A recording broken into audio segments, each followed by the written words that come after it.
Nunca pensé que las palabras más crueles de mi vida me las diría la mujer que mi hijo eligió para casarse, pero ahí estaba yo, con 70 años cumplidos, escuchando por teléfono cómo Patricia, la novia de mi único hijo Miguel, me decía con esa voz fingidamente dulce que tanto conocía: «Señora Carmen, lamento informarle que no podrá asistir a la boda. Simplemente no está invitada». Yo estaba en ese momento terminando de planchar mi vestido color verde olivo, el que había comprado con tanto cariño en el centro de Guadalajara, gastando casi la mitad de mi pensión, porque quería verme elegante en el día más importante de mi hijo. Mis manos temblaron cuando sostuve el teléfono, tratando de procesar lo que acababa de escuchar. Durante los últimos 3 años había intentado ganarme el cariño de esa muchacha, siempre paciente, siempre esperanzada de que algún día me viera como una segunda madre. «Pero Patricia, hija», le dije con la voz quebrada, «yo soy la mamá de Miguel. ¿Cómo no voy a estar en su boda?». Su respuesta me cayó como un balde de agua fría. «Señora Carmen, entiéndame bien. La iglesia quedó más pequeña de lo que pensábamos y tuvimos que hacer recortes. Usted simplemente no cabe en nuestros planes». No pude evitar que se me salieran las lágrimas. «Pero hija, yo he estado ahorrando para este día desde que Miguel me contó que se iban a casar. He preparado todo con tanto amor». «Ay, señora, no se ponga dramática», me interrumpió con impaciencia. «Miguel la va a visitar después de la fiesta para contarle todo. Tal vez pueden cenar juntos el domingo, ¿sí?». Cuando colgué el teléfono, me quedé parada en medio de mi pequeña sala, mirando ese vestido verde que había elegido con tanto cuidado. Recordé las horas que había pasado en las tiendas del centro, comparando precios, tocando las telas, imaginándome abrazando a mi hijo en el altar. Ahora ese vestido se veía tan triste colgado ahí, como si supiera que ya no tenía propósito. Me senté en mi sillón favorito, ese que mi difunto esposo Jesús me había regalado hace 20 años, y por primera vez en mucho tiempo me permití llorar sin contenerme. Pero mientras lloraba, algo extraño comenzó a crecer dentro de mi pecho, una frialdad que no había sentido nunca, una calma que me asustó, pero que al mismo tiempo me dio una fuerza nueva. Pensé en todos los sacrificios que había hecho por Miguel desde que quedé viuda a los 50 años. Recordé las noches en vela trabajando en mi máquina de coser para pagarle la universidad, los fines de semana que dejé de salir con mis amigas para estar con él cuando estaba enfermo, todas las veces que me quedé sin comprarme algo para mí para que a él no le faltara nada. Y ahí estaba yo, a los 70 años, siendo excluida del día más importante de la vida del hombre por el que había sacrificado todo. Pero entonces recordé algo que me llenó de una determinación que no sabía que tenía. Hace 6 meses, cuando Miguel me había pedido que lo ayudara económicamente con la boda porque las cosas estaban un poco apretadas, yo había accedido sin pensarlo 2 veces. Había ido al banco y había sacado mis ahorros de toda la vida, 200,000 pesos que tenía guardados para mi vejez, para cualquier emergencia que pudiera tener. «Es para tu felicidad, hijo», le había dicho cuando le di el sobre con el dinero. «Tu papá hubiera estado tan orgulloso de verte casándote». Miguel había llorado de agradecimiento ese día. Me había abrazado tan fuerte y me había dicho: «Mamá, eres la mujer más generosa del mundo. No sé qué haría sin ti». Y ahora resulta que ese mismo hijo no me quería en su boda, porque su novia había decidido que yo era un estorbo. Me levanté del sillón con una energía renovada y fui directo al cajón donde guardaba todos los papeles importantes. Saqué el contrato que había firmado con Eventos Lupita, la empresa que estaba organizando toda la boda. Lo leí cuidadosamente, recordando cada detalle de lo que habíamos contratado. Las flores, 15,000 pesos. El mariachi, 8,000 pesos. La comida para 200 invitados, 40,000 pesos. La decoración de la iglesia San Francisco, 12,000 pesos. El pastel de 3 pisos, 6,000 pesos. El fotógrafo, 10,000 pesos. Y todos los pequeños detalles que sumaban otros 50,000 pesos. Todo pagado por adelantado con el dinero de mis ahorros. Todo a mi nombre porque Miguel había insistido en que así sería más fácil para los trámites. Tomé el teléfono y marqué el número de doña Lupita Hernández, la dueña de la empresa. Cuando contestó con su voz alegre de siempre, le dije: «Lupita, Habla Carmen González, la mamá de Miguel. Necesito hablar contigo urgentemente sobre la boda de hoy. Ay, señora Carmen, ¿cómo está? Todo va perfecto para esta tarde. Los muchachos ya están montando la decoración en la iglesia y... Lupita, la interrumpí con una calma que me sorprendió a mí misma. Necesito que canceles todo. Ya no habrá boda. Se hizo un silencio del otro lado de la línea. ¿Cómo dice, señora Carmen? No entiendo lo que oyes, Lupita. Quiero que canceles las flores, el mariachi, la comida, todo, ahora mismo. Pero señora, la boda es en 4 horas. Ya tengo a toda mi gente trabajando. La comida está casi lista. Lupita, tú y yo llevamos 15 años conociéndonos. Sabes que siempre he cumplido mi palabra contigo. Todo lo que contraté está pagado por adelantado, así que no tienes ninguna pérdida. Solo te pido que canceles todo y no des explicaciones a nadie más que a mí. Hubo otro momento de silencio antes de que Lupita preguntara suavemente. ¿Está usted bien, señora Carmen? ¿Pasó algo? Estoy perfectamente bien, Lupita. Mejor de lo que he estado en mucho tiempo. Solo haz lo que te pido, por favor. Está bien, señora Carmen. Si esa es su decisión, yo la respeto. ¿Quiere que le devuelva el dinero? No, Lupita.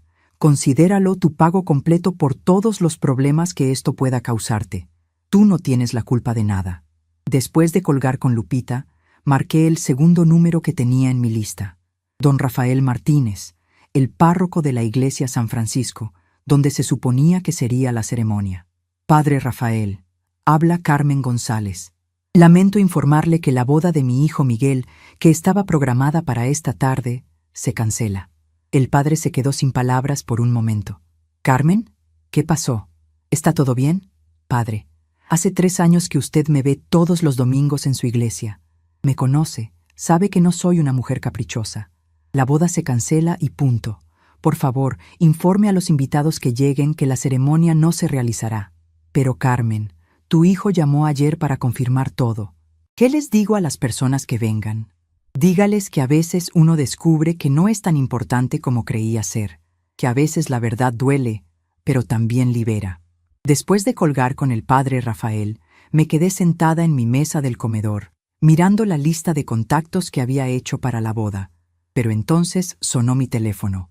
Era Miguel. «Mamá, acabo de hablar con Patricia y me contó que platicaron sobre la boda. Quería explicarte». «No tienes que explicarme nada, hijo», le dije con una tranquilidad que me sorprendió. «Tu novia fue muy clara. Yo no estoy invitada a tu boda».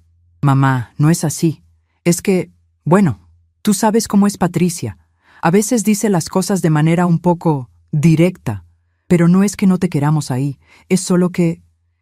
¿Qué, Miguel?» Se quedó callado por un momento antes de suspirar. «Es que Patricia piensa que tal vez sería mejor si fuera algo más íntimo, solo nosotros dos y los padres de ella. Tú sabes, algo pequeño y elegante». Cada palabra que decía era como una puñalada en mi corazón, pero mantenía esa extraña calma que había aparecido de la nada. «Entiendo perfectamente, hijo, y déjame decirte que respeto completamente su decisión». «¿En serio, mamá? Qué bueno que lo entiendas. Sabía que eras la mejor mamá del mundo. Te prometo que después de la luna de miel organizamos una comida familiar para celebrar, ¿sí? No te preocupes por eso, Miguel. No será necesario. Te amo mucho, mamá. Eres la mejor». Cuando colgó, me quedé mirando el teléfono por un largo rato. Mi propio hijo, el niño que había cargado en brazos cuando se enfermaba, al que le había cantado canciones de cuna hasta los 10 años porque tenía pesadillas, que me había dicho: «Mamá, eres mi heroína», cuando se graduó de la universidad, acababa de confirmarme que su nueva familia no tenía lugar para mí. Pero lo que ellos no sabían era que yo tenía una última carta bajo la manga. Me dirigí a mi recámara y saqué de debajo de mi cama una pequeña maleta que había pertenecido a mi esposo. La llené con lo más indispensable: un par de vestidos, ropa interior, mis medicinas y la foto de mi boda con Jesús. También metí el sobre donde guardaba todos los documentos legales de la boda, los contratos, los recibos, las autorizaciones. Después saqué una hoja de papel de mi escritorio y comencé a escribir una carta. No una carta larga llena de reproches, sino algo simple y directo. «Miguel, durante 30 años te di todo lo que tenía y todo lo que era. Hoy descubrí que para ti y tu nueva familia soy solo un estorbo. Acepto su decisión, pero también tomo la mía. Ya no busques a tu mamá. Encuentra tu propio camino sin la vieja que tanto los molesta. Con amor, pero desde la distancia, Carmen. Puse la carta en un sobre y la dejé sobre la mesa del comedor junto con las llaves de la casa, porque había tomado una decisión que cambiaría todo para siempre. Eran las 12 del mediodía. La boda estaba programada para las 5 de la tarde. Tomé mi maleta, mi bolsa y caminé hacia la puerta. Pero antes de salir, me detuve frente al espejo del recibidor y me miré por última vez en esa casa que había sido mi hogar por 30 años. Vi a una mujer de 70 años, con canas en el cabello, pero con los ojos brillando de una manera que hacía tiempo no veía. Vi a una mujer que durante décadas había puesto a todos antes que a ella misma, que había sacrificado sus sueños, su dinero, su tiempo, su felicidad por amor a un hijo que ahora la consideraba un estorbo. Pero también vi a una mujer que finalmente había entendido su propio valor. Salí de la casa sin mirar atrás y caminé las 3 cuadras hasta la casa de mi comadre Esperanza, la única persona en el mundo que sabía lo que estaba a punto de suceder. Cuando abrió la puerta y me vio con mi maleta, me abrazó sin hacer preguntas. ¿Ya está hecho, comadre?, me preguntó suavemente. Ya está hecho, Esperanza. Ya cancelé todo. Nos sentamos en su pequeña sala y ella me sirvió un té de manzanilla. ¿Crees que hiciste lo correcto? Miré por su ventana hacia la calle donde había crecido, donde había criado a Miguel, donde había construido toda mi vida. Esperanza, por primera vez en 30 años hice algo solo para mí. Por primera vez me defendí. ¿Y qué vas a hacer ahora? Ahora voy a esperar a que ellos descubran qué se siente perder a alguien que los amaba sin condiciones. A las 3 de la tarde, mi teléfono comenzó a sonar desesperadamente. Primero Miguel, luego Patricia, luego los padres de ella que no entendían por qué no había flores en la iglesia, por qué el mariachi no llegaba, por qué el salón de fiestas estaba vacío. Pero yo no contesté ninguna llamada. En lugar de eso, me quedé sentada en casa de mi comadre, tomando té y sintiendo por primera vez en décadas una paz profunda y verdadera. Porque finalmente había entendido algo que me había tomado 70 años aprender. Nadie puede pisotear tu dignidad a menos que tú se lo permitas. Y yo había decidido no permitirlo nunca más. A las 5 de la tarde, cuando se suponía que debía comenzar la ceremonia, el teléfono de Esperanza sonó. Era doña Lupita. «Comadre, me está llamando gente preguntando qué pasó. ¿Qué les digo?» Esperanza me miró y yo tomé el teléfono. «Lupita, diles que a veces la gente descubre que el amor no se mendiga, que el respeto no se suplica, y que una madre no es un objeto que se puede usar cuando conviene y desechar cuando estorba». Esa noche, cuando finalmente llegaron a buscarme a casa de Esperanza, encontraron algo que no esperaban. A una mujer que había decidido que su historia no terminaría siendo la víctima, sino siendo la heroína de su propia vida. Y lo que ellos aún no sabían era que esto era solo el comienzo. Esa noche no pude dormir ni un solo minuto. Me quedé sentada en el pequeño sofá de la casa de mi comadre Esperanza, mirando por la ventana hacia la calle donde se veían las luces de mi antiguo barrio. Cada vez que cerraba los ojos, las imágenes de los últimos 3 años aparecían en mi mente como una película que no podía detener. Recordaba cada momento, cada palabra, cada gesto que debería haberme advertido que esto pasaría. La primera vez que Miguel me presentó a Patricia fue en mi propia casa, un domingo después de misa. Él llegó nervioso, sonriendo de esa manera que tenía cuando estaba muy emocionado por algo. «Mamá, quiero presentarte a alguien muy especial», me había dicho. Y yo sentí mi corazón llenarse de alegría, porque después de tantos años, solo él y yo, finalmente había encontrado el amor. Patricia entró a mi casa con zapatos de tacón alto que resonaban en mi piso de mosaico, vestida con un traje sastre color beige que se veía más caro que todos mis vestidos juntos. Era una mujer hermosa, eso no podía negarlo, con el cabello perfectamente arreglado y las uñas pintadas de un color rosa pálido que combinaba con su bolsa de piel. Pero lo que más recuerdo de ese primer encuentro fue la manera en que sus ojos recorrieron mi sala, mi comedor, mi cocina, como si estuviera evaluando todo lo que veía. «¡Qué casa tan pintoresca!», había dicho con una sonrisa que no llegaba a sus ojos. «Se nota que ha vivido aquí muchos años, señora Carmen». Yo había preparado mole poblano, el platillo favorito de Miguel desde que era niño, y había puesto mi mejor mantel, el que había bordado mi madre antes de morir. Patricia se sentó delicadamente en la silla, como si tuviera miedo de ensuciarse, y cuando le serví el mole, sonrió educadamente, pero apenas probó 2 cucharadas. «Está muy sabroso, señora Carmen, pero yo tengo una dieta muy estricta. Mi nutrióloga me tiene prohibidas las comidas muy condimentadas», había dicho, dejando el plato prácticamente lleno. Recuerdo que Miguel se apresuró a explicar. «Patricia es licenciada en Derecho, mamá. Trabaja en un bufete muy importante en el centro de Guadalajara.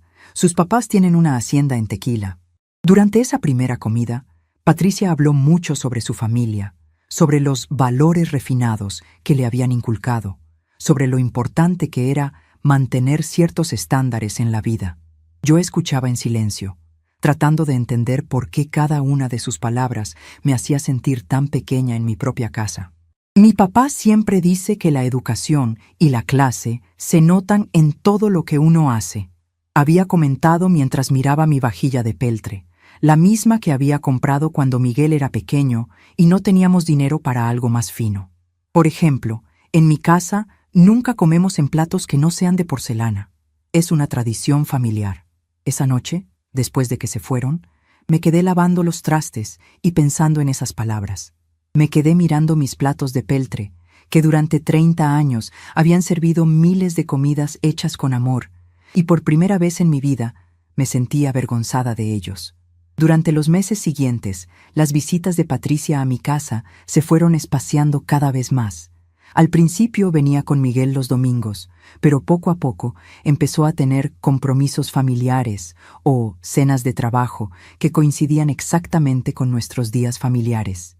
Miguel siempre tenía una excusa para ella. «Está muy ocupada con un caso importante.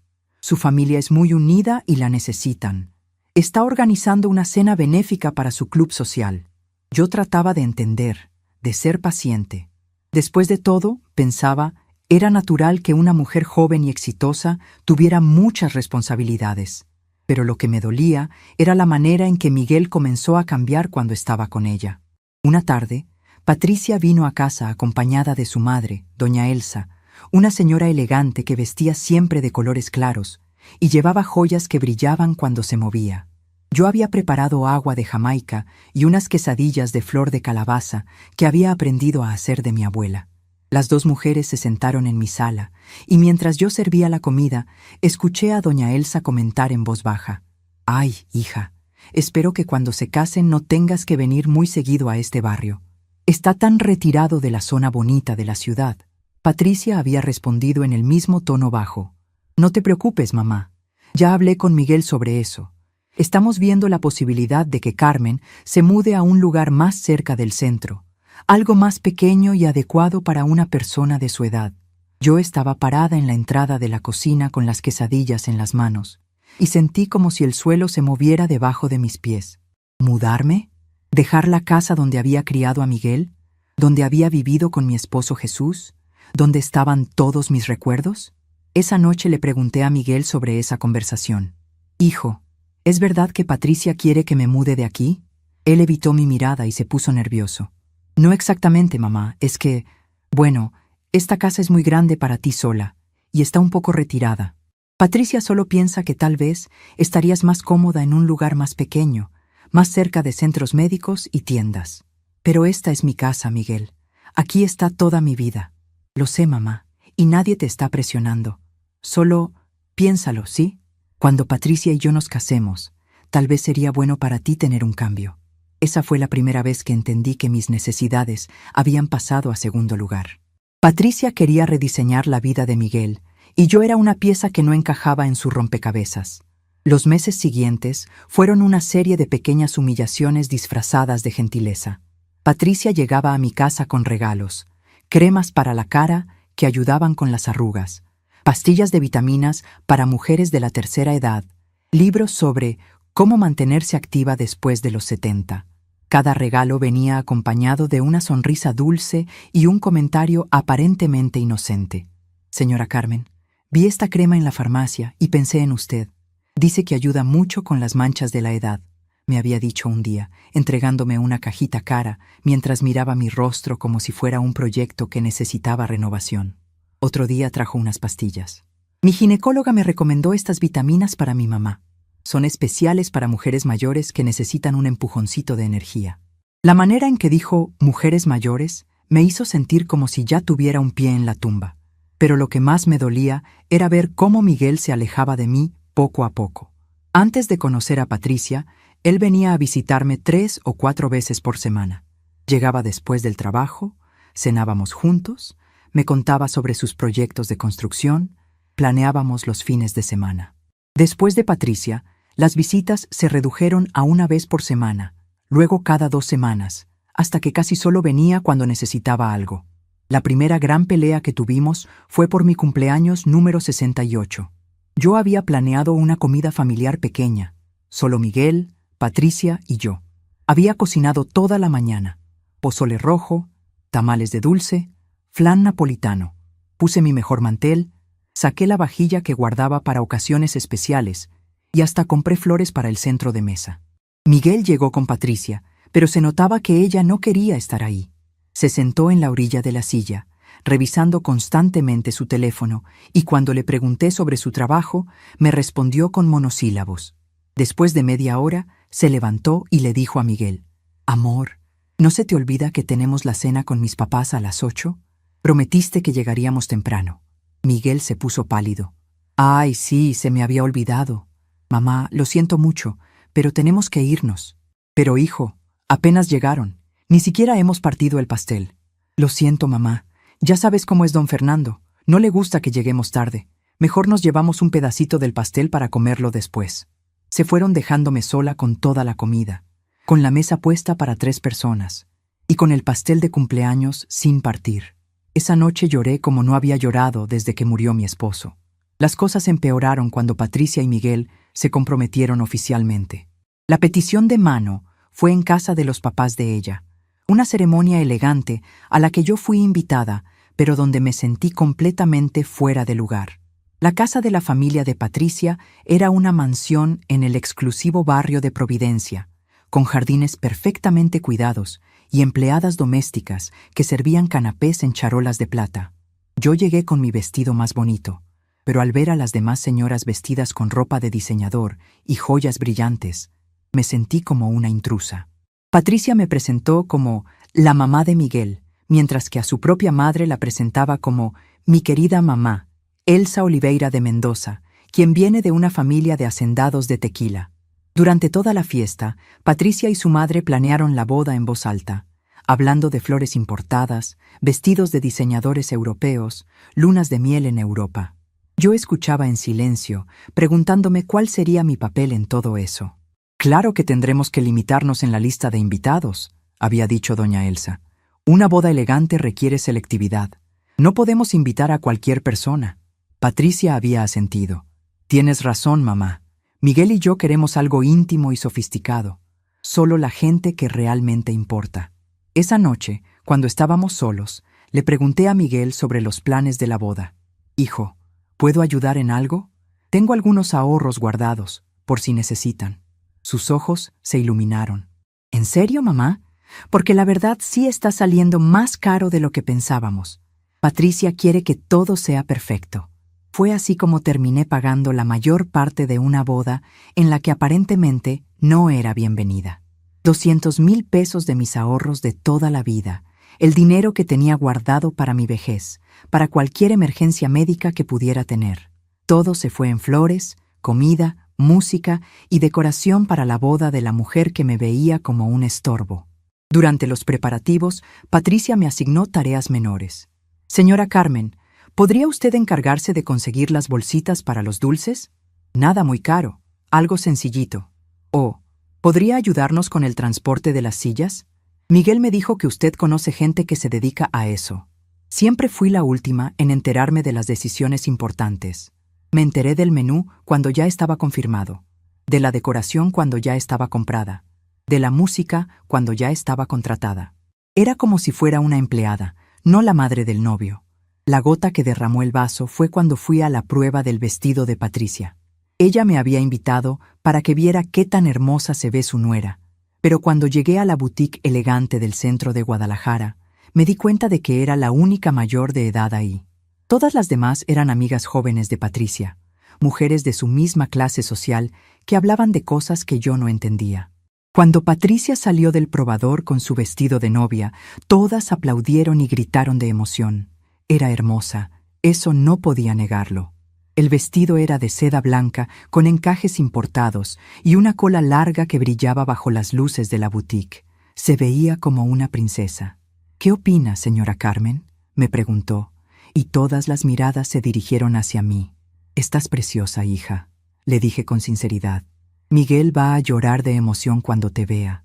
Pero entonces una de sus amigas comentó: «Ay, Patricia, espero que tu suegra no use algo muy llamativo el día de tu boda. Ya sabes cómo son las señoras de esa generación, siempre quieren ser las protagonistas». Patricia se rió. «No te preocupes, Sofía, ya hablé con ella sobre eso. ¿Verdad, señora Carmen? Usted va a usar algo discreto y elegante, nada muy brillante ni colorido». Todas las chicas se rieron y yo sentí mi cara arder de vergüenza. Ahí fue cuando entendí completamente cuál era mi lugar en la vida nueva de Miguel. Era una invitada tolerada, no una familia querida. Ahora, sentada en casa de mi comadre Esperanza, recordando todo esto, finalmente entendía que las señales habían estado ahí durante 3 años. Yo simplemente no había querido verlas porque tenía miedo de perder a mi hijo. «¿En qué piensas, comadre?», me preguntó Esperanza, acercándose con una taza de té de tila. «Pienso en que fui muy tonta durante mucho tiempo, Esperanza. Muy ciega». «No fuiste tonta, Carmen. Fuiste una mamá que amaba a su hijo. Eso no es ser tonta. Pero debería haber puesto límites desde el principio. Debería haber hablado claro». Esperanza se sentó a mi lado. «¿Y qué habrías ganado? ¿Perder a Miguel más rápido? A veces las cosas tienen que llegar hasta el fondo para que uno pueda tocar tierra y empujarse hacia arriba». Afuera comenzó a llover, y el sonido de las gotas en el tejado de lámina me recordó todas las noches que había pasado sola en mi casa, esperando que Miguel me llamara, esperando que Patricia me aceptara, esperando ser importante para alguien otra vez. «Esperanza, ¿crees que hice lo correcto cancelando todo?». Mi comadre me miró con esos ojos sabios que tenía, llenos de arrugas pero también llenos de vida. «Carmen, ¿cuántos años tienes?». «70». «¿Y cuántos años vas a esperar para empezar a vivir para ti misma?». No supe qué responder, pero algo dentro de mi pecho se relajó por primera vez en mucho tiempo. El teléfono de Esperanza sonó a las 11 de la noche. Era don Rafael, el párroco. «Esperanza, ¿está ahí, Carmen? Su hijo Miguel vino a la iglesia con su novia y los papás de ella. Están muy alterados, queriendo saber qué pasó. El muchacho está llorando». Esperanza me miró preguntándome si quería hablar. Negué con la cabeza. «Padre, dígales que Carmen está bien, pero que no va a hablar con nadie esta noche. Que mañana, cuando se calmen, podrán platicar». Después de colgar, nos quedamos en silencio escuchando la lluvia. Yo sabía que afuera, en algún lugar de la ciudad, Miguel y Patricia estaban tratando de entender qué había pasado con su boda perfecta. Sabía que probablemente estaban enojados, confundidos, tal vez hasta odiándome. Pero por primera vez en 3 años no me importaba lo que pensaran de mí. Por primera vez en 70 años de vida, había hecho algo completamente para mí misma, y se sentía como el primer día de una vida nueva. Desperté antes del amanecer en el sofá de casa de mi comadre Esperanza, con una claridad mental que no había sentido en años. Afuera todavía llovía suavemente y el sonido de las gotas me tranquilizaba de una manera extraña. Por primera vez en mucho tiempo no me levanté pensando en qué necesitaría Miguel o en cómo podría ganarme la aprobación de Patricia. Me levanté pensando en mí misma. Esperanza ya estaba despierta, preparando café de olla en su pequeña cocina. El aroma a canela llenaba la casa y me recordó los domingos de mi infancia, cuando mi abuela nos preparaba el desayuno después de misa. «Buenos días, comadre», me dijo sin voltear. «¿Cómo dormiste?». «Mejor de lo que he dormido en meses», le respondí honestamente. «Esperanza, necesito pedirte un favor muy grande. Se volteó hacia mí con curiosidad. Dime qué necesitas. Quiero quedarme aquí unos días, mientras decido qué voy a hacer con mi vida. Te pago renta, por supuesto. Carmen González, ni se te ocurra hablar de dinero. Esta es tu casa mientras la necesites. Pero dime algo. ¿Ya tienes un plan? Me senté en su mesa de madera, la misma donde habíamos tomado té tantas tardes platicando de nuestros hijos cuando eran pequeños. Sí, Esperanza. Tengo un plan, pero necesito que me ayudes a ejecutarlo sin hacer preguntas. Sus ojos brillaron con una mezcla de preocupación y curiosidad. ¿Es algo legal? Me reí por primera vez en semanas. Completamente legal. Solo definitivo.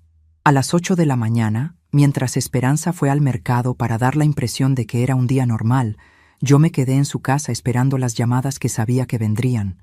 No me equivoqué. El teléfono comenzó a sonar a las 8:30 en punto. Primero fue Miguel. Dejé que sonara. Luego Patricia. También dejé que sonara. Después llamó doña Elsa, la mamá de Patricia, probablemente furiosa porque la boda de su hija perfecta había sido arruinada por la suegra problemática. No contesté ninguna llamada. A las 10 de la mañana, cuando calculé que ya estarían completamente desesperados, marqué el primer número de mi lista. Era el licenciado Sebastián Morales, el abogado que había manejado los papeles de mi esposo Jesús cuando murió, y que desde entonces se había encargado de todos mis asuntos legales. Licenciado Sebastián, habla Carmen González. Necesito verlo urgentemente para hacer algunos cambios en mis documentos. Señora Carmen, ¿cómo está? ¿Todo bien? Ayer me llamó su hijo Miguel preguntando por sus papeles, pero yo no le pude dar ninguna información sin su autorización. ¿Miguel la llamó? ¿Qué quería saber? Preguntaba sobre su testamento, sobre las escrituras de la casa, sobre sus cuentas de banco. Se escuchaba muy preocupado. ¿Pasó algo? Licenciado, ¿puede venir a verme hoy? Es urgente. Por supuesto, señora Carmen. ¿Dónde la veo? Le di la dirección de casa de Esperanza y acordamos vernos a las 2 de la tarde. Después marqué el segundo número, el banco donde tenía mi cuenta de ahorros. Buenos días. Habla Carmen González. Necesito hacer una cita con el gerente para hacer algunos movimientos importantes en mi cuenta. Por supuesto, señora González. ¿Le conviene a las 4 de esta tarde? Perfecto. Mi tercer llamada fue a la inmobiliaria Hernández Hermanos, la misma que me había ayudado a comprar mi casa 30 años atrás. Buenos días, habla Carmen González. Quiero poner mi casa en venta. Hubo una pausa del otro lado. Señora Carmen, soy Raúl Hernández, el hijo de don Roberto. ¿Está segura de que quiere vender? Esa casa tiene muchos recuerdos para usted. Precisamente por eso la quiero vender, Raúl. Ya es hora de hacer recuerdos nuevos en otro lugar. Entiendo. ¿Cuándo podemos pasar a hacer la evaluación? Mañana por la mañana, si es posible. Después de hacer estas llamadas, me sentí extrañamente liberada. Era como si cada decisión que tomaba me quitara un peso de encima. Durante tantos años había vivido pensando en el futuro de Miguel, en preservar la casa para que él la heredara, en ahorrar dinero para dejárselo cuando yo muriera. Pero ahora me preguntaba, ¿por qué estaba viviendo como si ya estuviera muerta? A las 12 del mediodía, Esperanza regresó del mercado con cara de preocupación. Comadre, me encontré a doña Soledad en la carnicería. Me dijo que toda la colonia está hablando de lo que pasó ayer, que Miguel y Patricia anduvieron por todo el barrio buscándote anoche. ¿Y qué más dice la gente? Bueno, tú sabes cómo es la gente. Algunos dicen que hiciste mal, que un hijo es un hijo y hay que aguantarlo todo. Pero otros dicen que ya era hora de que pusieras límites. Doña Concha me dijo, a esa muchacha nunca le gustó Carmen, se le notaba a leguas. Me reí amargamente. Si hasta doña Concha se daba cuenta, quiere decir que era muy obvio. Carmen, ¿me vas a contar cuál es tu plan? Me tienes preocupada. La miré a los ojos, a esta mujer que había sido mi confidente durante más de 20 años. Esperanza, voy a empezar una vida nueva.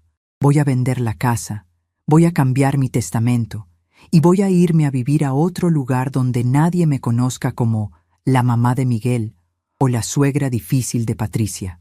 Sus ojos se llenaron de lágrimas. ¿Te vas a ir de Guadalajara? No lo sé todavía. Tal vez.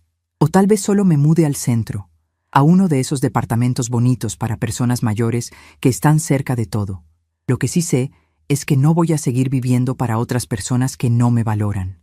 A las 2 en punto, llegó el licenciado Sebastián Morales. Era un hombre mayor, de unos 60 años, que siempre me había tratado con mucho respeto. Cuando vio mi cara seria y mi determinación, entendió que no era momento para charla social. Señora Carmen, dígame en qué la puedo ayudar. Licenciado, quiero cambiar mi testamento completamente. Quiero que mi casa y todos mis bienes vayan para la Fundación de Niños Huérfanos San José. Nada para Miguel. Se quedó callado por un momento, estudiando mi rostro. Señora Carmen, ¿está segura de esto? Es una decisión muy grande. Nunca he estado más segura de algo en mi vida. ¿Puedo preguntarle qué pasó? Ayer su hijo parecía muy preocupado cuando llamó. Le conté toda la historia, la boda cancelada, los 3 años de humillaciones, la llamada de Patricia diciéndome que no estaba invitada. El licenciado escuchó en silencio, asintiendo de vez en cuando.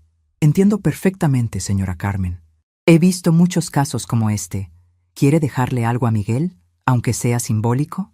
Quiero dejarle una carta explicándole por qué tomé esta decisión. Y quiero dejarle mi máquina de coser, para que recuerde que su mamá trabajó toda la vida para darle lo mejor. Muy bien, prepararé los documentos para mañana. ¿Algo más?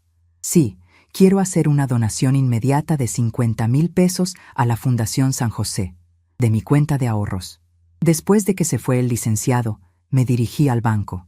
El gerente, licenciado Arturo Vázquez, me recibió en su oficina con curiosidad. Era un hombre joven que siempre había sido muy atento conmigo. Señora González, ¿en qué la puedo ayudar? Quiero cerrar mi cuenta de ahorros y abrir una nueva en otro banco. También quiero retirar efectivo. ¿Puedo preguntarle por qué? Usted ha sido cliente de este banco por más de 20 años. Precisamente por eso. Es hora de cambios. Procedimos con los trámites. Retiré 150,000 pesos en efectivo y transferí el resto a una cuenta nueva en Banco Azteca, donde nadie conocía mi historia. Cuando salí del banco con el dinero en mi bolsa, me sentí como una mujer nueva. Esa tarde, mientras Esperanza preparaba la cena, yo me senté a escribir una lista de todo lo que quería hacer con mi nueva vida. No era una lista larga, pero cada punto representaba algo que nunca me había atrevido a soñar. Aprender a manejar, nunca había tenido licencia. Tomar clases de pintura, viajar a Oaxaca a conocer los talleres de artesanías, vivir en un lugar donde nadie supiera mi historia. Hacerme un corte de cabello moderno, comprarme ropa que me gustara a mí, no lo que era apropiado para mi edad. Mientras escribía, el teléfono de Esperanza sonó constantemente. Miguel, Patricia, doña Elsa, incluso algunos vecinos curiosos. Esperanza les decía a todos lo mismo. Carmen está bien, pero no quiere hablar con nadie por ahora. A las 8 de la noche, cuando ya había oscurecido completamente, escuchamos voces afuera de la casa. Esperanza se asomó por la ventana y regresó con cara de preocupación. «Comadre, ahí están Miguel y Patricia. Traen flores y se ven muy alterados. Diles que no estoy. Carmen, el muchacho está llorando. Se ve muy arrepentido. Esperanza, si abres esa puerta, me voy caminando a casa de mi prima Rosa y no me vuelves a ver». Esperanza entendió que hablaba en serio. Salió a la puerta sin abrirla completamente y habló con Miguel a través del mosquitero. «Miguel, tu mamá no quiere verte ahora. Está muy lastimada. Señora Esperanza, por favor. Todo fue un malentendido. Patricia solo estaba nerviosa por la boda. No quisimos lastimar a mi mamá». Desde donde estaba sentada, pude escuchar la voz de Patricia. «Señora Esperanza, necesitamos hablar con ella. Perdimos mucho dinero ayer. Mi familia está furiosa. Y necesitamos resolver esto». Esas palabras fueron como una bofetada. Ni siquiera ahora, después de todo lo que había pasado, Patricia era capaz de pedir disculpas sinceras. Solo se preocupaba por el dinero perdido y la opinión de su familia. Me levanté y fui hasta la puerta. Esperanza me miró con ojos suplicantes, pero yo ya había tomado mi decisión. «Miguel», dije a través del mosquitero, sin abrir la puerta. «Mamá, gracias a Dios. Mamá, perdóname, por favor. No sabía que Patricia te había dicho esas cosas. Cuando me enteré, me puse furioso con ella». «¿Te pusiste furioso? ¿Después de 3 años no te habías dado cuenta de cómo me trataba?» Se hizo un silencio incómodo. Patricia trató de interrumpir. «Señora Carmen, yo nunca quise...» «Patricia», La interrumpí con una calma que me sorprendió. No tienes que fingir más. Ayer me hiciste el favor más grande de mi vida al ser honesta conmigo. Mamá, por favor, abre la puerta. Podemos arreglar todo esto. No hay nada que arreglar, Miguel. Ayer aprendí algo muy importante, que prefiero estar sola que estar donde no soy querida. Pero mamá, tú sabes que yo te quiero. Miguel, si me quisieras, en 3 años te habrías dado cuenta de cómo me sentía. Si me quisieras, no habrías permitido que tu novia me hablara como me habló ayer. Mamá, por favor, no hagas esto por despecho. No es despecho, Miguel, es dignidad. Es algo que debía hacer hace mucho tiempo. Patricia finalmente perdió la paciencia. Señora Carmen, necesitamos que nos devuelva el dinero de la boda. Mi papá está furioso y dice que va a demandarla si no resuelve esto. Esperanza y yo nos miramos. Ahí estaba la verdad. No habían venido por amor, ni por arrepentimiento. Habían venido por el dinero. Patricia, dije muy calmadamente, el dinero que puse para la boda era mío. Era un regalo que le di a Miguel porque creí que me amaba y me respetaba. Ayer descubrí que me equivoqué. Entonces, ¿qué vamos a hacer?, gritó Patricia. Perdimos todo por su capricho. Van a hacer lo mismo que he hecho yo durante 70 años. Van a resolver sus problemas solos. Miguel comenzó a llorar. Mamá, no puedes hacer esto. Soy tu hijo. Precisamente porque eres mi hijo, debiste cuidarme y protegerme. En lugar de eso, permitiste que tu novia me humillara durante 3 años. Mamá, te juro que vamos a cambiar. Patricia va a disculparse contigo, ¿verdad, Patricia? Patricia no respondió inmediatamente, y ese silencio lo dijo todo. Váyanse, dije finalmente. Ya no hay nada más que hablar. Mamá, por favor. Miguel, mañana van a venir a cambiar las cerraduras de mi casa. Ya no tienes llaves de mi vida. Los escuché alejarse en silencio, y por primera vez en mi vida adulta, no sentí culpa por haber puesto mis necesidades antes que las de mi hijo. Esperanza regresó adentro con los ojos llorosos. ¿Estás segura de todo esto, comadre? Nunca he estado más segura de algo, Esperanza. Por primera vez en 70 años me siento libre. Esa noche dormí profundamente, soñando con una vida nueva donde nadie me conociera como la mamá sufrida o la suegra problemática. Mañana empezaría a construir a Carmen González, la mujer que había estado escondida durante décadas detrás del papel de madre sacrificada, y se sentía como el primer día del resto de mi vida. Una semana después de la boda cancelada, ya había firmado todos los papeles para la venta de mi casa. Raúl Hernández había encontrado compradores en solo 3 días. Una pareja joven con 2 niños pequeños que se emocionaron al ver el patio grande y la cocina espaciosa donde yo había preparado miles de comidas para Miguel. Cuando firmé las escrituras en la notaría, sentí como si estuviera cerrando un libro muy largo y pesado de mi vida. Señora Carmen, me dijo Raúl mientras guardábamos los documentos, espero que no se arrepienta de esta decisión. Esa casa valía mucho más que recuerdos. Precisamente por eso la vendí, Raúl, porque valía mucho más que recuerdos amargos. Con el dinero de la venta, más mis ahorros restantes, tenía suficiente para vivir cómodamente el resto de mi vida sin depender de nadie. Era una sensación extraña, pero liberadora. Por primera vez en 70 años, mi futuro dependía solo de mis propias decisiones. Esperanza me había ayudado a encontrar un departamento pequeño pero bonito en una unidad habitacional para personas de la tercera edad en el centro de Guadalajara. Tenía una recámara, una sala pequeña, cocina integral y, lo más importante, una terraza donde podía poner plantas y ver el amanecer todos los días. No era grande, pero era mío, completamente mío. Durante esa semana, Miguel había llamado todos los días al teléfono de Esperanza. Ella me preguntaba cada vez si quería hablar con él, y cada vez yo le decía que no. No por rencor, sino porque necesitaba tiempo para acostumbrarme a la nueva Carmen que estaba naciendo dentro de mí. El sábado por la mañana, mientras empacaba mis pocas pertenencias en casa de Esperanza, llegó una visita inesperada. Era doña Soledad, mi vecina de 30 años, acompañada de doña Rosa y doña Concha. Las 3 venían con cara seria, como si vinieran a un velorio. «Carmen», dijo doña Soledad después de que Esperanza les sirviera café, «venimos a hablar contigo como amigas de toda la vida. Digan lo que tengan que decir.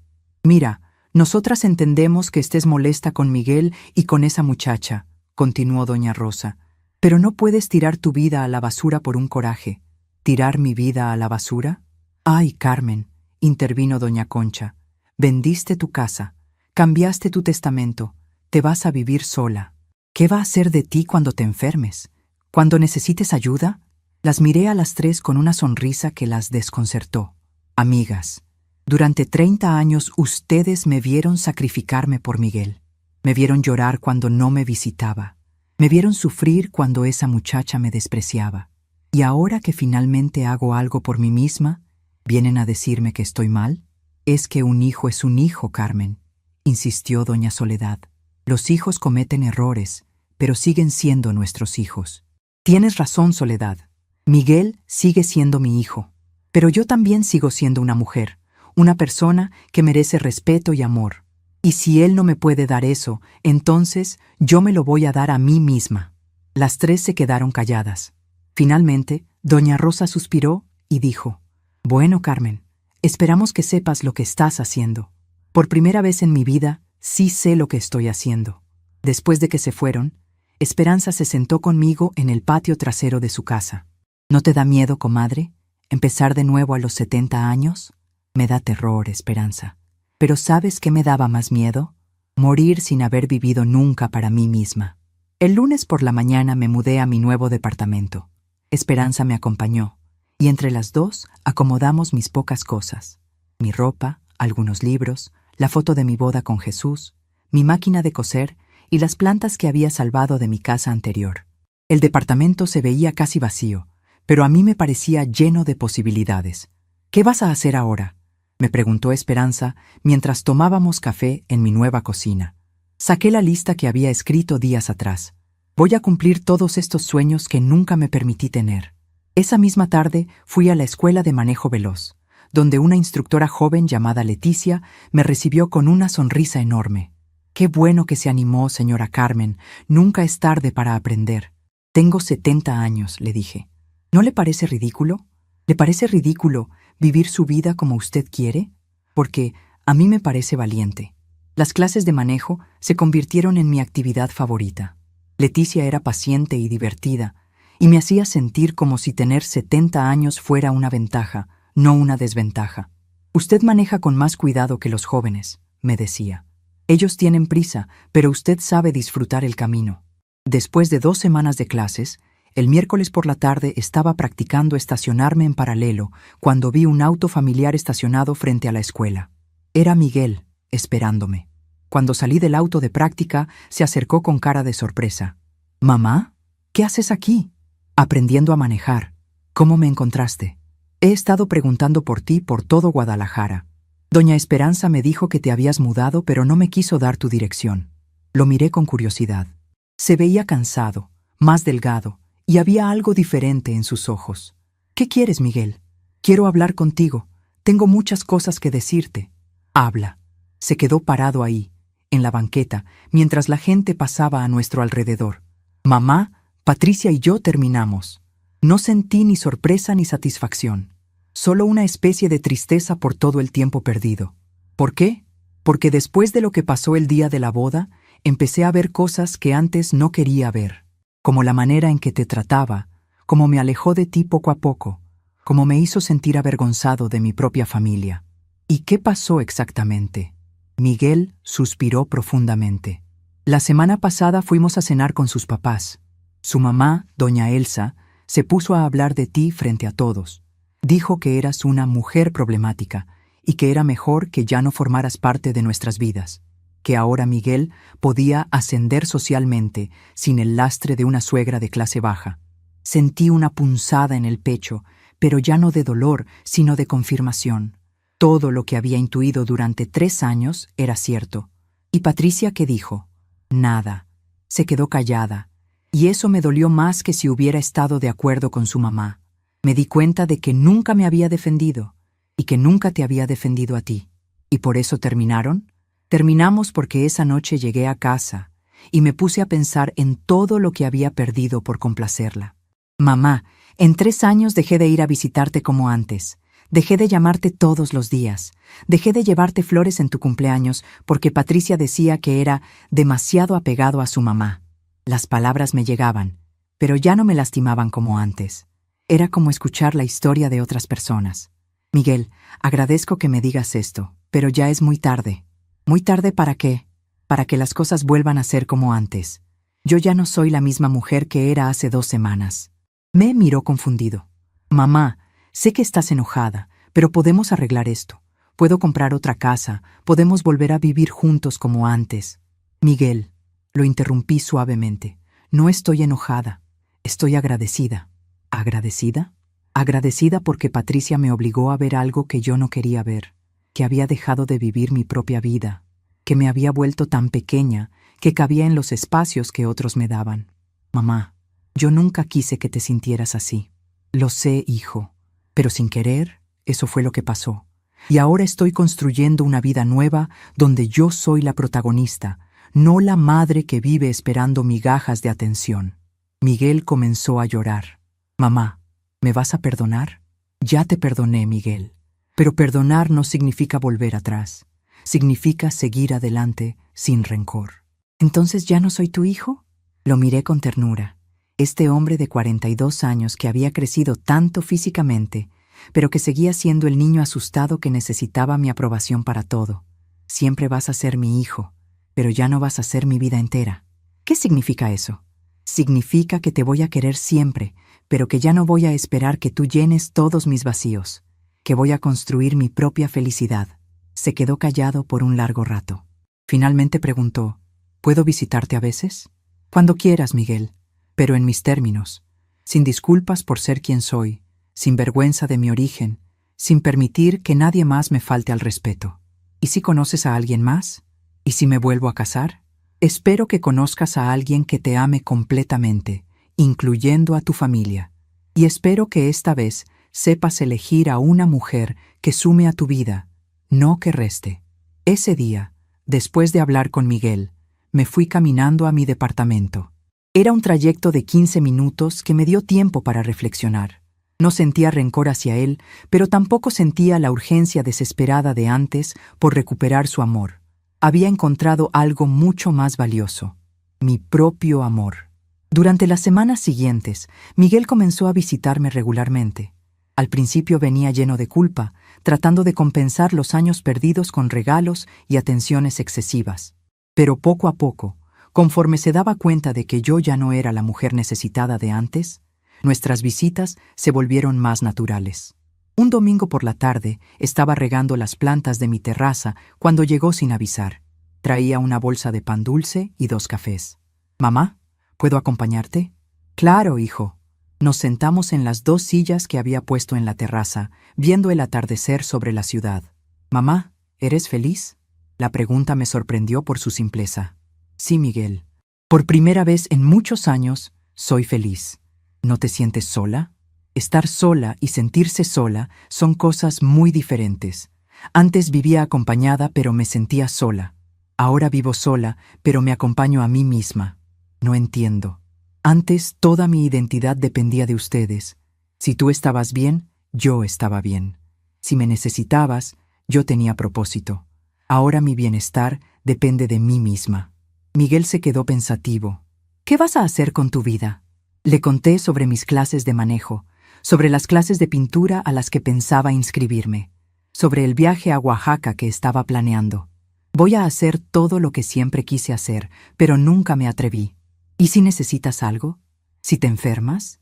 Miguel, tengo 70 años, no 90. Tengo dinero, tengo salud, tengo tiempo, y tengo algo que antes no tenía, ganas de vivir. Esa tarde, cuando Miguel se fue, me quedé en la terraza hasta que oscureció completamente. Pensé en la mujer que había sido hasta hace un mes, temerosa, dependiente, viviendo siempre en función de otros, y pensé en la mujer que estaba llegando a ser, independiente, valiente, dueña de su propia historia. Al día siguiente tenía cita para cortarme el cabello. Había decidido hacerme un corte moderno, más corto, que me hiciera ver como la mujer nueva que era por dentro. Cuando la estilista terminó y me enseñó el espejo, no reconocí a la mujer que me miraba desde el reflejo. Era Carmen González, 70 años, recién divorciada, de una vida que no le pertenecía, y se veía hermosa.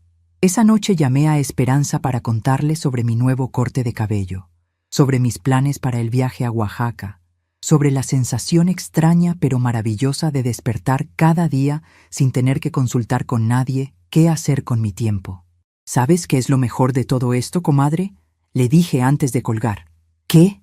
Que ya no tengo miedo de morirme sin haber vivido, porque por primera vez en 70 años estoy viva de verdad. Y cuando apagué las luces de mi pequeño departamento, con mis plantas nuevas en la terraza y mis planes nuevos en la cabeza, me dormí con la sonrisa tranquila de quien finalmente había aprendido que el amor más importante no es el que pedimos, sino el que nos damos a nosotros mismos. La historia de Carmen González estaba lejos de terminar. De hecho, apenas estaba comenzando. 6 meses después de la boda que nunca fue, me desperté como todos los días a las 6 de la mañana en mi pequeño departamento. Pero esta vez era diferente. Era mi cumpleaños número 71, y por primera vez en décadas no me levanté pensando en quién me llamaría o quién vendría a visitarme. Me levanté pensando en qué regalo me daría a mí misma. Preparé mi café de olla con canela, como me había enseñado mi abuela, y me senté en la terraza a ver el amanecer sobre Guadalajara. Mis plantas habían crecido hermosas. Los geranios rojos que había plantado en macetas de barro, las hierbas de olor que usaba para cocinar, y la pequeña bugambilia que había rescatado de mi casa anterior y que ahora florecía con más fuerza que nunca. Mientras tomaba mi café, revisé mentalmente todo lo que había logrado en estos meses. Había aprendido a manejar y ya tenía mi licencia. La semana pasada había comprado un auto usado pero en buen estado, un Tsuru rojo que me hacía sentir independiente. Había terminado mi curso de pintura en acuarela y ya tenía 3 cuadros colgados en las paredes de mi sala. Uno del Zócalo de Guadalajara, otro de un atardecer en Chapala y mi favorito, un retrato de mi abuela que había pintado de memoria.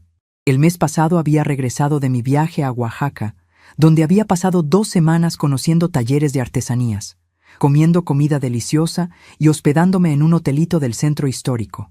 Fue la primera vez en mi vida que viajé sola y descubrí que me gustaba mi propia compañía. No tenía que consultar con nadie a qué hora desayunar, qué museo visitar o cuánto tiempo quedarme viendo el atardecer desde la terraza de mi hotel. En Oaxaca había conocido a otras mujeres de mi edad que también habían decidido vivir para ellas mismas después de años de entrega total a sus familias. Doña Mercedes, una señora de 75 años de Ciudad de México, me había dicho algo que se me quedó grabado. Mija, toda la vida creímos que ser buena madre significaba desaparecernos como mujeres. Ahora sabemos que no podemos dar lo que no tenemos, y si no nos tenemos a nosotras mismas, no tenemos nada que dar. Esa mañana de mi cumpleaños, mientras regaba mis plantas, recordé las palabras de doña Mercedes. Durante meses había estado practicando algo que nunca antes había hecho: decir no sin sentir culpa. No a Miguel cuando quería venir a visitarme justo cuando yo tenía otros planes. No a Esperanza cuando quería que la acompañara a eventos sociales que no me interesaban. No a las vecinas del edificio que querían involucrarme en sus chismes sobre otros residentes. No se había convertido en una palabra poderosa en mi vocabulario, tan poderosa como el sí que ahora me decía a mí misma todos los días. A las 9 de la mañana sonó el teléfono. Era Miguel, como había sospechado. «Feliz cumpleaños, mamá. ¿Cómo amaneció la cumpleañera más bonita de Guadalajara?» «Buenos días, hijo. Amanecí muy bien, gracias. Mamá, ¿puedo pasar a verte esta tarde? Quiero llevarte a cenar para celebrar». «Miguel, agradezco mucho la invitación, pero ya tengo planes». Hubo una pausa del otro lado. En los meses anteriores, Miguel había tenido que aprender a aceptar que yo tenía una vida propia, con planes propios, que no siempre incluían a él. Al principio le había costado trabajo, pero poco a poco había empezado a respetarlo. «¿Qué vas a hacer?» «Voy a ir a misa de 11. Después voy a comer sola en mi restaurante favorito, y en la tarde voy al cine. Hay una película francesa que quiero ver. ¿No prefieres que te acompañe?» «No, Miguel. Prefiero estar sola. Pero gracias por preguntar». «¿Segura, mamá?» «Completamente segura». Después de colgar, me quedé pensando en cómo había cambiado nuestra relación. Miguel ahora me visitaba una vez por semana, siempre pidiendo permiso antes de venir, siempre respetando mis horarios y mis actividades. Nuestras conversaciones eran diferentes también. Ya no hablábamos solo de sus problemas o sus necesidades. Ahora él me preguntaba sobre mis clases, mis viajes, mis nuevos amigos del grupo de pintura. 3 meses atrás me había contado que había empezado terapia psicológica. Mamá, el psicólogo me ayudó a entender que durante años confundí amor con control y que sin querer te estaba controlando al hacerte sentir que eras responsable de mi felicidad. Esa conversación había sido difícil pero necesaria. Finalmente, habíamos podido hablar de cosas que habían estado enterradas durante años, de cómo él había usado mi amor incondicional para justificar sus decisiones egoístas, de cómo yo había usado su dependencia emocional para sentirme necesaria e importante. Miguel le había dicho ese día, el amor verdadero no se mendiga ni se suplica, se da y se recibe libremente. Durante años yo mendiqué tu amor, y tú mendigaste mi aprobación. Ninguno de los dos era libre. Ahora éramos libres, cada uno en su propio espacio, y extrañamente eso había hecho que nos quisiéramos mejor.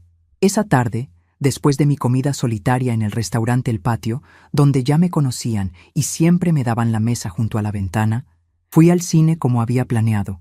La película francesa era hermosa, sobre una mujer mayor que decide abrir una librería en un pueblo pequeño después de enviudar. Mientras veía la película, sonreí pensando en las similitudes. Ambas habíamos decidido que no era demasiado tarde para empezar de nuevo. Cuando salí del cine, encontré un mensaje en mi teléfono. Era de Patricia. Señora Carmen, sé que no tengo derecho a molestarla, pero quería pedirle disculpas. Miguel me contó todo lo que pasó después de nuestra separación, y me di cuenta de lo mal que la traté. Espero algún día poder hablar con usted personalmente para pedirle perdón. Leí el mensaje 2 veces. No sentí rabia ni satisfacción, solo una especie de indiferencia tranquila. Patricia había sido el instrumento que el destino había usado para liberarme, pero ya no tenía poder sobre mis emociones. Le respondí brevemente, Patricia, te agradezco el mensaje. Te deseo lo mejor en tu vida. No era rencorosa ni cruel. Simplemente ya no me importaba lo suficiente como para gastar energía emocional en ella. Esa noche, de regreso en mi departamento, me senté en mi sillón favorito con una taza de té de manzanilla y el libro que estaba leyendo. Era una novela de Isabel Allende sobre mujeres fuertes que reconstruían sus vidas después de grandes pérdidas. Me había unido a un club de lectura en la biblioteca pública, donde cada mes discutíamos libros escritos por mujeres sobre temas que antes me parecían ajenos: independencia, redescubrimiento personal, segundas oportunidades. Las señoras del club de lectura se habían convertido en mis nuevas amigas. Doña Cristina, de 68 años, que había regresado a la universidad a estudiar historia después de enviudar. Doña Beatriz, de 75, que había abierto un pequeño negocio de postres caseros después de que sus hijos se fueron de casa. Doña Elena, de 65, que había comenzado a tomar clases de baile después de divorciarse de un marido que la había menospreciado durante 40 años. Con ellas había descubierto que había toda una comunidad de mujeres maduras que habían decidido que sus mejores años no habían pasado, sino que apenas estaban comenzando. Nos reuníamos los viernes por la tarde en la casa de una de nosotras. Tomábamos café con pan dulce y compartíamos nuestras pequeñas victorias diarias. Un libro terminado, una clase nueva, un viaje planeado, un día entero sin pensar en las opiniones de otros. Mientras leía esa noche, reflexioné sobre el silencio que había elegido construir a mi alrededor. No era un silencio vacío o resentido. Era un silencio lleno de paz, lleno de mí misma. Durante décadas mi casa había estado llena de ruido, el ruido de las preocupaciones por Miguel, el ruido de las inseguridades sobre mi valor como madre, el ruido de las expectativas no cumplidas. Ahora mi casa estaba en silencio, pero era el silencio de quien ha encontrado su centro. Por las mañanas me despertaba con el canto de los pájaros en lugar del sonido del teléfono. Por las tardes escuchaba música clásica en lugar de las quejas sobre problemas que no eran míos. Por las noches me quedaba dormida con el sonido de mi propia respiración tranquila en lugar de las preocupaciones sobre el día siguiente. Un domingo por la mañana, 3 semanas después de mi cumpleaños, Estaba en misa de 11 cuando vi a una mujer joven llorando en la banca de atrás. Tenía unos 30 años y llevaba en brazos a un bebé pequeño. Después de que terminó la misa, se acercó a mí. Señora, disculpe que la moleste. Soy Gabriela, la nuera de doña Socorro, su antigua vecina. Ella me contó su historia y me dijo que tal vez usted me podría dar un consejo. ¿Qué necesitas, hija? Mi suegra vive con nosotros y mi esposo siempre la defiende a ella cuando tenemos problemas. Siento que no tengo voz en mi propia casa. Doña Socorro dice que usted pasó por algo parecido y que encontró la manera de salir adelante. La miré con compasión, viendo en sus ojos la misma desesperación que yo había sentido durante tanto tiempo. Gabriela, ¿puedes sentarte conmigo un momento? Nos sentamos en una banca de la plaza que estaba frente a la iglesia, mientras su bebé dormía en sus brazos. Hija, lo primero que tienes que entender es que nadie puede resolver tu problema más que tú misma. Lo segundo es que tienes que decidir qué estás dispuesta a perder para ganar tu dignidad. ¿Qué quiere decir? Quiero decir que a veces, para salvar tu alma, tienes que estar dispuesta a perder todo lo demás, incluyendo la comodidad, la aprobación y a veces hasta las personas que amas. Le conté mi historia, no con amargura, sino con serenidad. Le expliqué cómo había llegado al punto de elegir entre mi dignidad y la comodidad de ser necesitada. Le hablé del miedo que había sentido al tomar decisiones tan drásticas, pero también de la paz que había encontrado al otro lado de ese miedo. Señora Carmen, ¿no se arrepiente de nada? Me arrepiento de haber esperado tanto tiempo para valorarme a mí misma. Me arrepiento de haber desperdiciado años tratando de ganarme un amor que debía ser gratuito. Pero no me arrepiento de haber puesto límites, aunque haya sido tarde. ¿Y si mi esposo no cambia? ¿Si elijo mi dignidad y me quedo sola? Gabriela, estar sola no es lo peor que te puede pasar. Lo peor es estar acompañada por gente que te hace sentir sola. Esa tarde, después de platicar con Gabriela, regresé a mi departamento con el corazón lleno de gratitud. Había podido ayudar a otra mujer con mi experiencia, y eso le daba un sentido nuevo a todo lo que había vivido. Mi dolor no había sido en vano si podía servir para que otra mujer encontrara su camino más rápido. Me preparé un té y me senté en mi terraza a ver el atardecer. Las luces de la ciudad empezaban a encenderse y el cielo se teñía de colores naranjas y rosados. Pensé en la mujer que había sido hace apenas unos meses, temerosa, dependiente, viviendo en función de las migajas de amor que otros quisieran darle. Y pensé en la mujer que era ahora, tranquila, independiente, dueña de sus propias decisiones y de su propia felicidad. El teléfono sonó. Era Miguel. Mamá, ¿cómo estuvo tu día? Muy bueno, hijo. Ayudé a una muchacha que está pasando por una situación difícil. ¿Cómo la ayudaste? Le conté mi historia. Le expliqué que a veces el amor verdadero empieza por uno mismo. Se quedó callado por un momento. Mamá, ¿puedo decirte algo? Claro, estoy orgulloso de ti. Estoy orgulloso de la mujer valiente en la que te convertiste. Gracias, hijo. ¿Mamá? Sí, te amo. Pero ahora te amo de una manera diferente. Te amo respetándote. Yo también te amo, Miguel. Y esa es la única manera de amar que vale la pena. Esa noche, antes de dormir, me paré frente al espejo de mi recámara.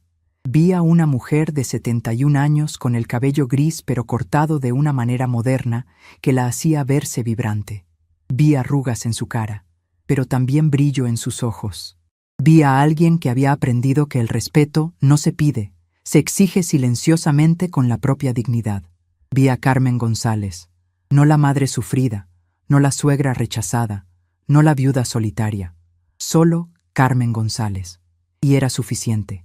Apagué la luz y me acosté con la sonrisa tranquila de quien sabe que ha encontrado su lugar en el mundo.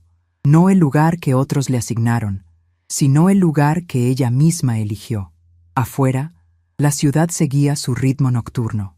Adentro, en mi pequeño departamento lleno de plantas y cuadros pintados por mí misma, reinaba el silencio más hermoso que había conocido en mi vida. El silencio de quien finalmente había aprendido que la paz no se encuentra en la aprobación de otros, sino en la aprobación de una misma. Y en ese silencio, lleno de amor propio y de posibilidades infinitas, me quedé dormida soñando con todo lo que todavía me esperaba por vivir. Porque a los 71 años, Carmen González apenas estaba empezando a conocer lo que realmente significaba estar viva. Estamos curiosos para saber hasta dónde esta historia llegó. ¿De dónde estás viendo? Comenta abajo.